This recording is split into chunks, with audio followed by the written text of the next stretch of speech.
ತಮಿಳುನಾಡಿಗೆ ನೀರು ಬಿಡೋ ಆದೇಶದ ಮಧ್ಯೆ ಒಂದು ಗುಡ್ ನ್ಯೂಸ್. ಕಾವೇರಿ ಕೊಳ್ಳದ ಡ್ಯಾಂಗಳಲ್ಲಿ ಹೆಚ್ಚಾಗ್ತಾ ಇದೆ ನೀರಿನ ಒಳಹರಿವು. ಕೊಡಗಿನಲ್ಲಿ ಧಾರಾಕಾರ ಮಳೆಯ ಹಿನ್ನೆಲೆಯಲ್ಲಿ ಕೆಆರ್ಎಸ್ ನೀರಿನ ಮಟ್ಟ ಹೆಚ್ಚಳ ಆಗ್ತಾ ಇದೆ. ಈಗಾಗಲೇ 13,522 ಕ್ಯೂಸೆಕ್ ಇನ್ಫ್ಲೋ ಬರ್ತಾ ಇದೆ ಅನ್ನೋದು ಈಗ ಕಾವೇರಿ ಕೊಳ್ಳದ ಭಾಗದ ಜನರಿಗೆ ಒಂದು ಗುಡ್ ನ್ಯೂಸ್. ಯಾಕೆ ಅಂತಂದ್ರೆ ನೀರಿಲ್ಲ, ಹೇಗೆ ನೀರು ಕೊಡೋದು ತಮಿಳುನಾಡಿಗೆ ಅನ್ನುವಂಥ ಅತಿ ದೊಡ್ಡ ಚಿಂತೆ ಇತ್ತು. ಬಟ್ ಈಗ ಏನು ಇನ್ಫ್ಲೋ ಜಾಸ್ತಿ ಆಗ್ತಾ ಇದೆ, ಅದು ಒಂದಿಷ್ಟು ನೆಮ್ಮದಿಯ ನಿಟ್ಟುಸಿರು ಬಿಡೋದಕ್ಕೆ ಸಹಾಯ ಆಗುತ್ತೆ ಅಂತ ಅನಿಸ್ತಾ ಇದೆ.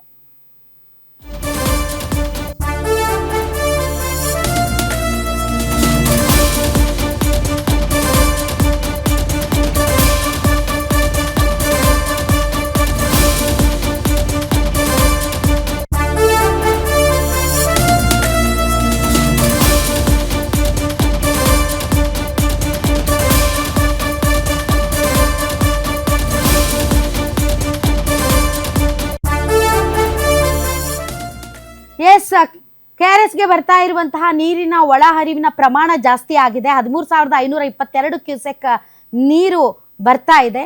ಈಗಾಗಲೇ 94 ಅಡಿಗೆ ಏರಿಕೆ ಆಗಿದೆ ಕೆಆರ್ಎಸ್ ಡ್ಯಾಮ್ನ ನೀರಿನ ಮಟ್ಟ. ಇನ್ನೆರಡು ದಿನಗಳಲ್ಲಿ ಇದೇ ರೀತಿ ಏನಾದರೂ ಇನ್ಫ್ಲೋ ಇದ್ದರೆ ಆ ಕಡೆ ಕಬಿನಿ ಜಲಾಶಯ ಕೂಡ ತುಂಬುತ್ತೆ. ನೀರಿನ ಮಟ್ಟದ ಏರಿಕೆಯಿಂದಾಗಿ ರೈತರ ಮುಖದಲ್ಲಿ ಮಂದಹಾಸ.